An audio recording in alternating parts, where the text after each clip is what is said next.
রাধাবল্লভের চরণতলে আজ মনোহরপুর আশ্রমে আগামীকাল একাদশী, তার আগের দিন আমরা হরিকথা শ্রবণে ব্রতী হয়েছি। শ্রীমদ্ ভাগবতে আমরা দামবন্ধ লীলা সম্বন্ধে জানি। নলকূপের মণিগ্রীব যারা যমজ অর্জুন বৃক্ষরূপে পরিণত হয়েছিলেন এবং দেবর্ষিবাদ নারদ তাদের কৃপা করার জন্যই অভিশাপ রূপ আশীর্বাদ করেছেন। কারণ মানুষ যখন ভয়ানক দুঃখের সাগরে নিপতিত হয় তখন তার জন্য মহা ঔষধের প্রয়োজন হয়। আর সেই মহা ঔষধটাই সাধুগুরু বৈষ্ণব আমাদেরকে প্রদান করে, সাধু বৈদ্য। আর আমাদের রোগটা কি? নারদ উবাচ, নারদ মুনি বললেন, ন হিয়ন যুষত যস্যান বুদ্ধিভ্রংশ রজগুণঃ শ্রী মদাদাভিজাতা দীর্যত্র স্ত্রী দূত মাসবহ। নারদ মুনি বলছেন, হে নলকূপের মণিগ্রীব, মানব জীবনের সব থেকে বড় ধ্বংসের কারণ হল ঐশ্বর্যের অহংকার, অর্থের অহংকার, ধনসম্পত্তির অহংকার।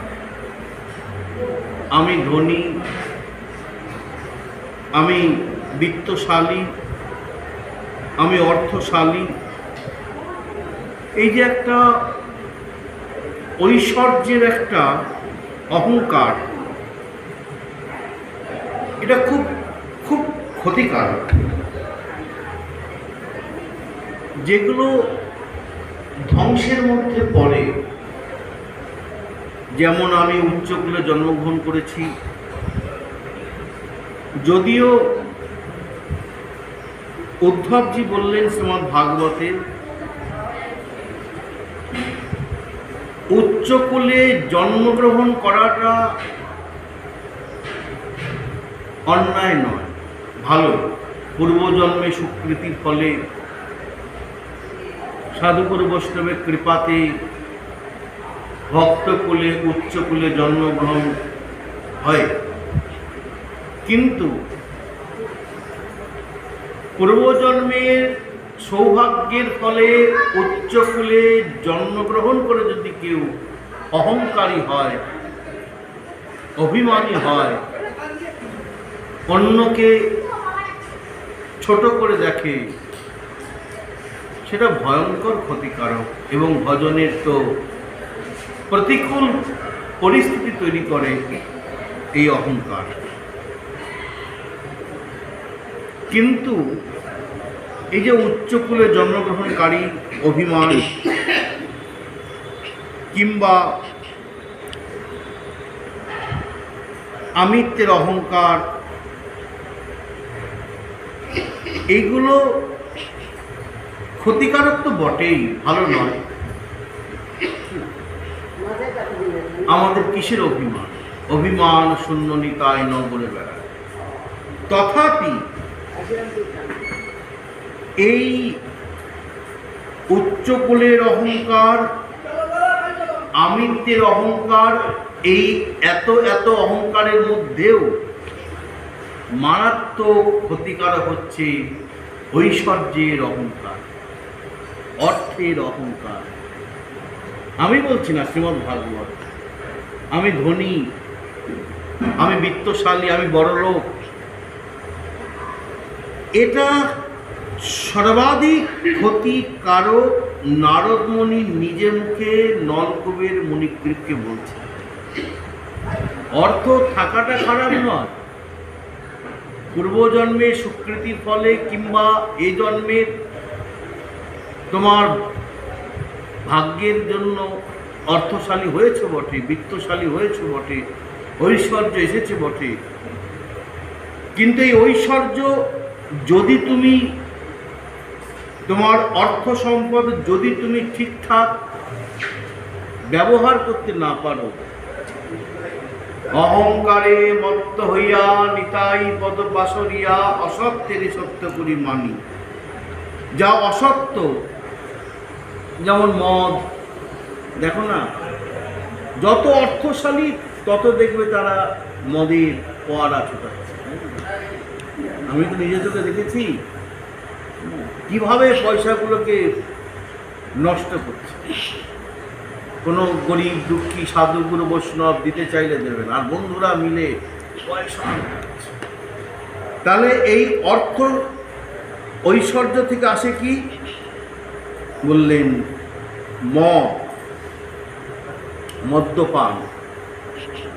পুজো হচ্ছে, আমি নিজে চোখে দেখেছি, পুজো যে কোনো কালী পুজোতে তো হচ্ছে, সেখানে তো অসুবিধা নেই। কত মদ খাবি, খা, দামি দামি মদ। আমার সবার আজকে মদের খরচা আমার, যেমন বলি না আমরা আজকে ভক্তদের প্রসাদের খরচা, সেবার ওইসব নয়। যত আমি নিজে ওই ঘুরছি, একদিন দেখছি এরকম, মানে আজকে যার যত খাবে মদ আমার খরচা। দুঃখের বিষয়, এখন নাম সংকীর্তন যে হচ্ছে না অষ্টম পর, সেখানেও মদ ঢুকে গেছে। পরিক্রমায় দেখবে ওই যে কীর্তন নিয়ে বেরোয় না, যখন উৎসব শেষ হচ্ছে সেদিন সব নাচছে, সামনে গেলে মুখে মদের গন্ধ। আরে মদ ছাড়া শ্মশানে যাবে না, মদ ছাড়া বাচ্চা যদি কারো জন্ম হয় তাতেও মদ, কেউ মারা গেলে সেখানেও মদ। হ্যাঁ, কালী পুজো, দুর্গা পূজা, বাড়িতে যে কোনো অনুষ্ঠান, জন্মদিন যাই পালন হোক, গৃহপ্রবেশ মদ। আর এখন হরিনামও মদ, অষ্টম প্রহরও হচ্ছে না। আমি কয়েক জায়গায় দেখেছি, আমি দেখে তার জব যে এই একটা জায়গা ছাড় ছিল সেখানেও ঢুকে গেল। হ্যাঁ, আবার অনেক লীলা, সবার কথা বলতে পারবো না, অনেক অনেক লীলা কীর্তনীয় আছে, মদকে লীলা কীর্তন করে উঠে, এরকম আছে খবর। সবার কথা বলছি না, এগুলো কিন্তু ভয়ানক বিপদ। তো অর্থ আছে বলতে সে মদটাকে এইভাবে উড়াচ্ছে, মদ খাওয়াচ্ছে। যার অর্থ নয় সে কোথায় পাবে? সে খাবে, খাওয়াবে কি করে, তাই না? নারদ মুনি বলছেন যারা অর্থশীল হয় তারা মদ্যপান করে, মদ্যপান করায়। তার সঙ্গে সঙ্গে কি আসে? বিভিন্ন রকমের নেশার খেলা, তাস খেলে, একদিকে সিগারেট টানে, একদিকে এরকম করে জোয়া, বুঝছে না? আগেকাতে রাজারা দেখতে না, পাশা খেলত, সবই তো জানো। ওই যে এখান থেকে শুরু হলো, ওই যে পঞ্চপাণ্ডব হেরে গেল, ওই একই তো পাশা। আর স্ত্রী ব্যসন মানে অবৈধ স্ত্রী সঙ্গ, নারী সঙ্গ চলে আসে। প্রচুর পয়সা আছে, পয়সা দিয়ে। দেখো বর্তমানে যা হচ্ছে আমরা দেখি, নারদ মুনি অনেক আগে বলে দিয়েছে ভাগবত। সেই জন্য বলছেন সাবধান, হন্যতে পশবযাত্র নির্দয় রজিতাত্মভি মন্নো মনৈরিমং দেহ মোজরা মৃত্যু নশ্বরমহা। ধনমদে মত্ত মানুষ ইন্দ্রিয় তৃপ্তি করার জন্য, জিহ্বা লালসা। তুমি গরিব মানুষ কত আর অমেধ্য খরচা করবে? আর যাদের পয়সা আছে, হ্যাঁ, বিয়ে বাড়িতে কত প্রাণী হত্যা, পয়সা খরচা। তো যখনই তার অর্থের অহংকার চলে আসে, অর্থ চলে আসে, তখন সে নিজের এই দেহের পরিতৃপ্তির জন্য, জিহ্বার লালসাকে চরিতার্থক করার জন্য নির্দয়ভাবে পশু হত্যা করে। আচ্ছা, এগুলো কে বলছে? ভাগবতে নারদ মুনি বলছে, এই তুমি আমি বলছি না। আচ্ছা, এটা কি সত্য নয়? এখনকার দিনে একটা এমনই কষ্টকর জায়গায় এসে পৌঁছেছি আমরা। এক তো রাস্তায় চলা যায় না, বাসে করে যাই, বাসের জানলার ধারে বসি, যেই চোখ চলে যায় নরকের মতন, বাসগুলো যায় না নরকের মতন, শুধু এইখানে এইখানে কাটা কাটা আটছে, ঝুলিয়ে দিচ্ছে। কি ছাগল বলো, কি ভয়ঙ্কর কষ্ট। মানে ওই জানলার ধারে বসলে তাকাতে পারি না, দুধারে চলছে। আর সংখ্যায় বাড়ছে, লোক সংখ্যা বাড়ছে, হ্যাঁ, আর ভিড়ও বাড়ছে। মৌমাছির মতন ভিড়, বাসে বসে দুর্গন্ধে বসতে পারছি না, আর ওরা যেন ওদের কাছে সুগন্ধ। হ্যাঁ, ওইখানেই দাঁড়িয়ে খাচ্ছে, ওখানেই গল্প করছে। কী করে করছে কে জানে, মানুষ পিশাচের মতন হয়ে যাচ্ছে। হ্যাঁ, কি সাংঘাতিক ব্যাপার। তাহলে কি হলো, এটা ভাই ফোঁটা, সেখানেও দেখবে ভাই ফোঁটার দিন কত প্রাণী হত্যা হয়, তাই না? ভাই ফোঁটার দিন, ভাই ফোঁটায় কোথায় বোন ভাইয়ের কপালে দেবে ফোঁটা, তাই তো? জম দুয়ারে পড়লো কাঁটা। আরে জম দুয়ারে পড়বে কাঁটা কি, জম দুয়ারের রাস্তা খুলে যাচ্ছে ভাইয়ের জন্য। কেন? তার সঙ্গে যে পরিবার, আরে ভাই তো ছোট, বোনটাও ছোট, আয়োজনটা করছে বাড়ির লোক, বাবা। বিরাট ব্যবসা আছে, যে কোনো ব্যবসায় হোক, টাকা অনেক খরচা করছে, নে বাড়ি দাঁড়িয়ে সবার জন্য কি পোশাক পোশাকের ব্যবস্থা নেই। হ্যাঁ, কাটাকাটি, প্রাণী হত্যা, বড় বড় প্রাণী, কালো কালো। হ্যাঁ, ও রাত্রে যখন যাই দেখি একটাকে কাটছে আর একটাকে প্যাঁ প্যাঁ প্যাঁ প্যাঁ করে কাটছে। হ্যাঁ,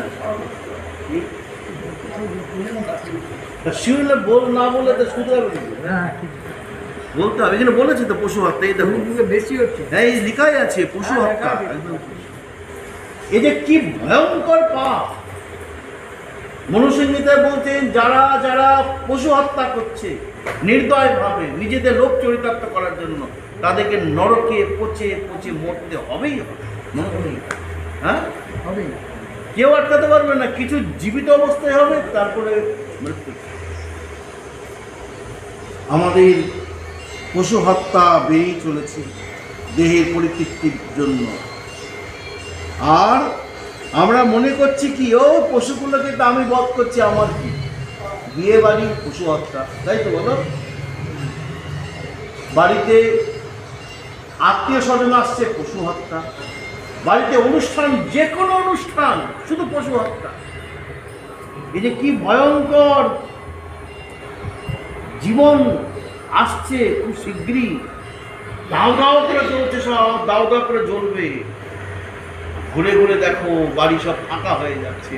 বনে আগুন লাগলে যেমন সব বেরিয়ে চলে যায়, তেমনি কেউ কেউ কারো ঘরে টিকতে পারছে না, সব অশান্তির আগুনে দাও দাও করে জ্বলছে। ভিতরে জ্বলছে, ঘরে জ্বলছে, কোথায় তুমি যাবে? মনের ভিতরে যদি আগুন লাগে, তুমি কার বাড়ি থেকে শান্তি পাবে? হ্যাঁ,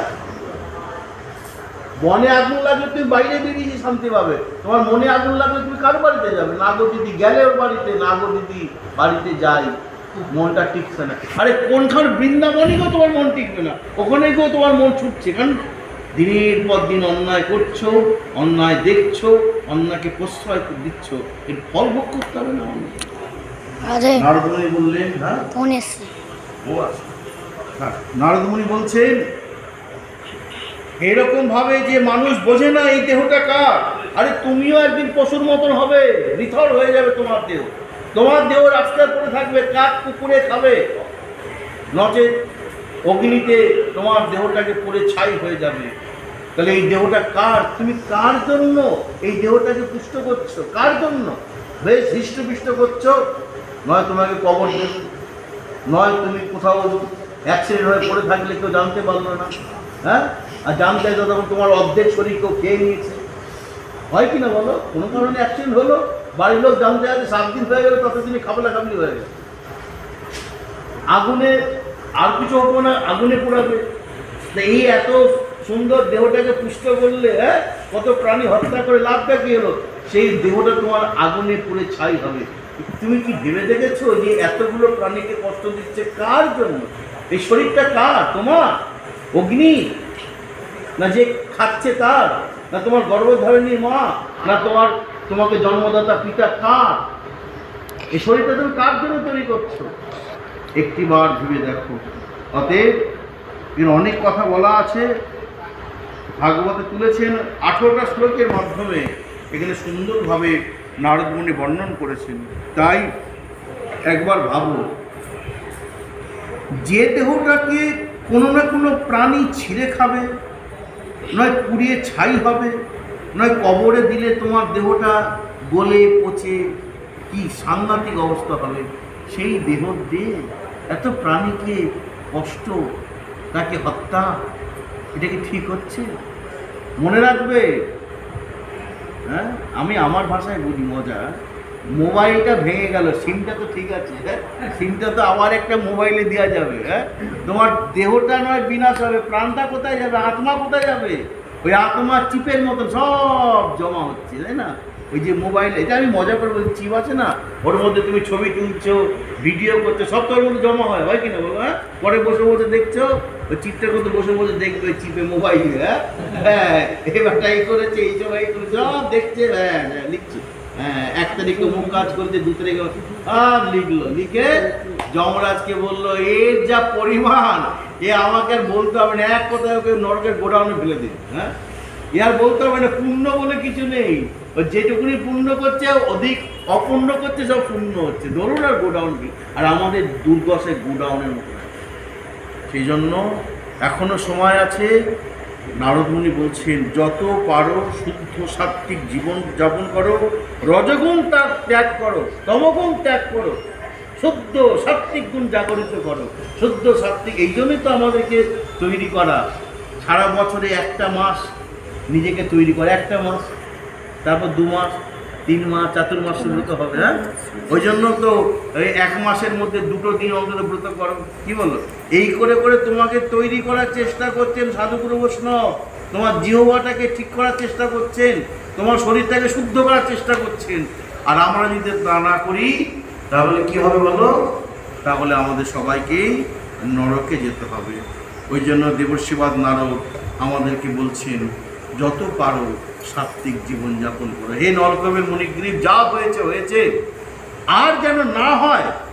কোনো সাধু সঙ্গ করার পর, বুঝে গেল, সাধু সঙ্গ করার আগে, ভাগবত পাঠ শ্রবণের আগে যা হয়েছে হয়েছে, যা হবার হবে, কিন্তু সাধু সঙ্গ করার পর, ভাগবত পাঠ শ্রবণ করার পর ওই একই ভুল যদি আবার করো, এর শাস্তি আরো ভয়ানক তোমার। হ্যাঁ, এই জন্য নিজেকে ভালো করো, হরি নাম করো, হরি চরণকে আশ্রয় করো। হ্যাঁ, না আবার লক্ষ্মীরা আছে না, নিতাই গো সীতানাথ প্রেমানন্দে।